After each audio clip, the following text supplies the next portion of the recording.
আজি সৰ্বভাৰতীয় সংযুক্ত গণতান্ত্ৰিক মৰ্চাৰ নগাঁও জিলা আয়ুক্ত কাৰ্যালয় ঘেৰাও কাৰ্যসূচী। চালমান ভোটাৰ তালিকাৰ বিশেষ সংশোধন এছআৰ প্ৰক্ৰিয়াত হোৱা প্ৰক্ৰিয়াগত অনিয়মৰ বিৰুদ্ধে নগাঁও জিলা সৰ্বভাৰতীয় সংযুক্ত গণতান্ত্ৰিক মৰ্চাৰ উদ্যোগত আজি নগাঁও জিলা আয়ুক্ত কাৰ্যালয় ঘেৰাও কাৰ্যসূচী অনুষ্ঠিত হৈ যায়। দিনৰ 12 বজাত নগাঁও চহৰৰ নেহৰুবালিৰ পৰা সৰ্বভাৰতীয় সংযুক্ত গণতান্ত্ৰিক মৰ্চাৰ প্ৰায় 5 শতাধিক কৰ্মীয়ে হাতে হাতে প্লে কাৰ্ড লৈ সংখ্যালঘুৰ ওপৰত ৰাজনৈতিক আতিশয্য বন্ধ কৰক, বিজেপি চৰকাৰ খাই খাই ভোটাৰ তালিকাৰ পৰা নাম কৰ্তনৰ ষড়যন্ত্ৰ বন্ধ কৰক, 7 নং ফৰ্মৰ জৰিয়তে ভোট কৰ্তন বন্ধ কৰক, এছআৰৰ ভুৱা অভিযোগ বাতিল কৰক, এছআৰৰ নামত হাৰাশাস্তি বন্ধ কৰক আদি শ্লোগানেৰে ৰাজপথ কঁপাই তোলাৰ লগতে জিলা আয়ুক্তৰ জৰিয়তে অসমৰ মুখ্য নিৰ্বাচনী বিষয়ালৈ এক স্মাৰক পত্ৰ প্ৰেৰণ কৰে।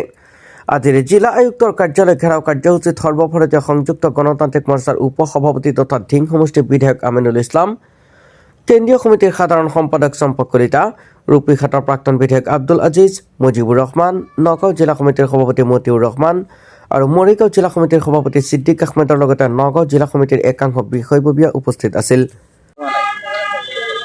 না ইয়াতে নিয়ম মতে কংগ্ৰেছে মাতিব লাগিছিল, যিহেতু কংগ্ৰেছৰ মাইনৰিটি মানুহবিলাকক সিহঁতৰ যথেষ্ট ভোট আছে, কিন্তু সমস্যাত মাতিব লাগিছিল, কংগ্ৰেছে মাতা নাই। কাৰণ আজি UDF ৰাজপথলৈ ওলাই আহিছে, ইয়াৰে UDF জন্মলগ্নৰ পৰাই অসমৰ মুছলমানৰ কিবা সমস্যা যদি হয় তাৰ কাৰণে ৰাজপথলৈ আহোঁতে দ্বিধাবোধ নকৰে।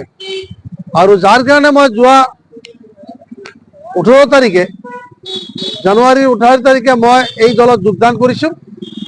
আৰু আজি চামাগুৰি সমষ্টিৰ পৰা প্ৰত্যেকখন গাঁও পঞ্চায়তৰ পৰা অন্তত মিনিমাম 10জন মানুহ আমি মোৰ নেতৃত্বত আজি এই কাৰ্যসূচীত অংশগ্ৰহণ কৰিছে আৰু আমি ৰাজপথলৈ ওলাই আহিছোঁ। আমাৰ UDFৰ নেতা বদৰুদ্দিন আজমলৰ নিৰ্দেশত আমাৰ জিলা সভাপতিয়ে আপোনাৰ মতিউৰ ৰহমানৰ নেতৃত্বত চম্পক কলিতা, ধিঙৰ বিধায়ক আমিনুল ইছলাম তেখেতসকলৰ নেতৃত্বত আজি এইটো কাৰ্যসূচী অনুষ্ঠিত হৈছে। আৰু ইয়াত যিমান এনোমেলিজ হৈছে এই সম্পৰ্কে আমি এটা মেমৰেণ্ডাম দাখিল কৰিছোঁ DCৰ হাতত। আমি 5জনীয়া প্ৰতিনিধি দল গৈছিলোঁ, তাত সোমাইছিলোঁ। তাৰ ভিতৰত আছিল চম্পক কলিতা, আমিনুল ইছলাম চাহাব, আমাৰ জিলা সভাপতি মতিউৰ ৰহমান চাহাব, ধিঙৰ বিধায়ক আপোনাৰ মই আছিলোঁ, আৰু আপোনাৰ আছিল চম্পক কলিতা চাহাব আছিলে, আৰু আমাৰ এজন অতিথি মৰিগাঁও জিলাৰ সভাপতি তথা লাহৰীঘাট সমষ্টিৰ প্ৰাৰ্থী আবুবকৰ ছিদ্দিক চাহাবো এই 5জনী আমাক এলাউ কৰিছিল। আৰু আমি এটা মেমৰেণ্ডাম ছাবমিট কৰিছোঁ DCৰ হৈ এজন মেজিষ্ট্ৰেটৰ হাতত। আৰু আমি এই আৰম্ভ কৰিছোঁ, আৰু আন্দোলন আমাৰ কৰিবলগীয়া হ'লে আমি এই সম্পৰ্কে আন্দোলন কৰিম। প্ৰয়োজন হ'লে আমাৰ দলে এটা সিদ্ধান্ত লৈছে, হাইকোৰ্ট সুপ্ৰিম কোৰ্ট যিমান কৰিব লাগে এই মানুহখিনিৰ স্বাৰ্থত আমাৰ নেতা বদৰুদ্দিন আজমল চাহাবে নিশ্চয় কৰিব। আৰু সেইটো প্ৰতিশ্ৰুতি আজি ৰাইজৰ সন্মুখত আমি দিছোঁ। আৰু মোৰ সমষ্টিৰ পৰা প্ৰায় 250 মান মানুহ হৈছিল, কিন্তু বাকী কোনো আমাৰ 4জন প্ৰাৰ্থী, কিন্তু কাৰো পৰা যদি এজন গৈছে মই নাজানো। কিন্তু মোৰ ফালৰ পৰা মোক নিৰ্দেশ দিছিল 24 ঘণ্টা আগতে মই এইখিনি মানুহলৈ আজি এই কাৰ্যসূচীত যোগদান কৰিছোঁ। ইয়াত দেখিছো যিটো ৰিপ্ৰেজেন্টেশ্যন অফ পিপল এক্ট 1950 সকলো ধাৰা উলংঘা কৰি এজন মানুহে ইয়াত 200-300 মানুহৰ এগেইনষ্টতো তেওঁলোকে অভিযোগ দাখিল কৰিছে ফৰ্ম 7ৰ জৰিয়তে, যিটো সম্পূৰ্ণ অগণতান্ত্ৰিক আৰু অসাংবিধানিক। তাৰ উপৰিও দেখিছো তেওঁলোকে কজ অফ একশ্যন লিখা নাই। এই কজ অফ অবজেকশ্যন কি কাৰণত তেওঁলোকে ইয়াত এনেকে অভিযোগ দিছে, তাৰ পিছতো এইবিলাক একচেপ্ট কৰিছে। আৰু বহুত কেইজন অভিযোগকাৰীয়ে নিজেই নাজানে যে তেওঁৰ নামত বহুত বেলেগ মানুহৰ এগেইনষ্টত মানুহৰ এগেইনষ্টত অভিযোগ দাখিল কৰিছে।